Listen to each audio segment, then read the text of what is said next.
আজ এইসব তোমার জন্যই হয়েছে। এটা শুনে পিলি অনেক মন খারাপ করে। তাই পিলি সেখান থেকে বের হয়ে ফার্ম হাউসে চলে আসে। পিলির সাথে দেখা করতে সেখানে ক্যাসপার আসে। পিলি সেখানে বসে কাঁদতে থাকে।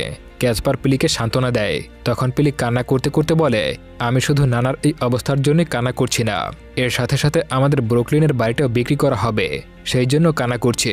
এটা শুনে ক্যাসপার জিজ্ঞাসা করে, তাহলে কি করবে এখন? তুমি কি গুপ্তধন খুঁজতে যাবে? এটা শুনে পিলি বলে, হ্যাঁ তুমি ঠিকই বলেছ, আমাদের গুপ্তধন খোঁজা উচিত। ক্যাসপার পিলির খুব ভালো বন্ধু।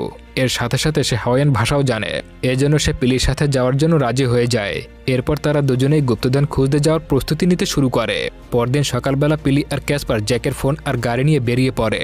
পিলি মগে লেখা সেই বই অনুযায়ী সেই জায়গায় চলে আসে। ওই জায়গায় গিয়ে ক্যাসপারের এক বন্ধুর সাথে দেখা হয়ে যায়।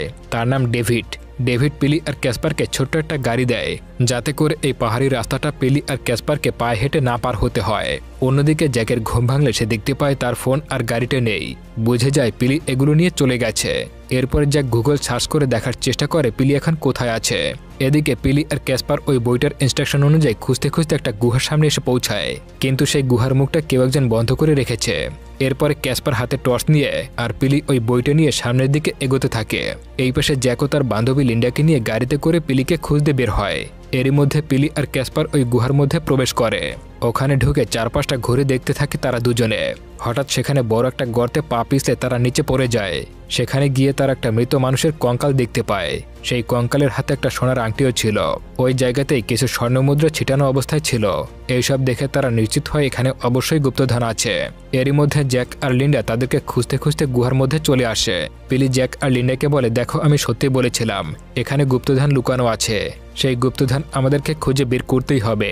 ওপরে থাকা লিন্ডা আর জ্যাকের পা পিছলে তারাও গড়িয়ে গড়িয়ে গর্তের ভেতরে পড়ে যায়। এরপর সবাই মিলে মগের লেখা সেই বইটি পড়তে শুরু করে।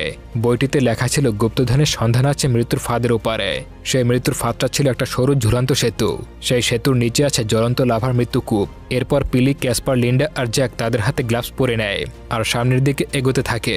এই পাশে জেনিফার তার বাবাকে দেখতে হাসপাতালে যায়। উইলিয়াম সবার সাথে হাসি খুশিভাবে কথা বললেও জেনিফারকে দেখে তার খুশিটা মলিন হয়ে যায়। তাছাড়া সে জেনিফারের সঙ্গে ঠিক করে কথা বলে না।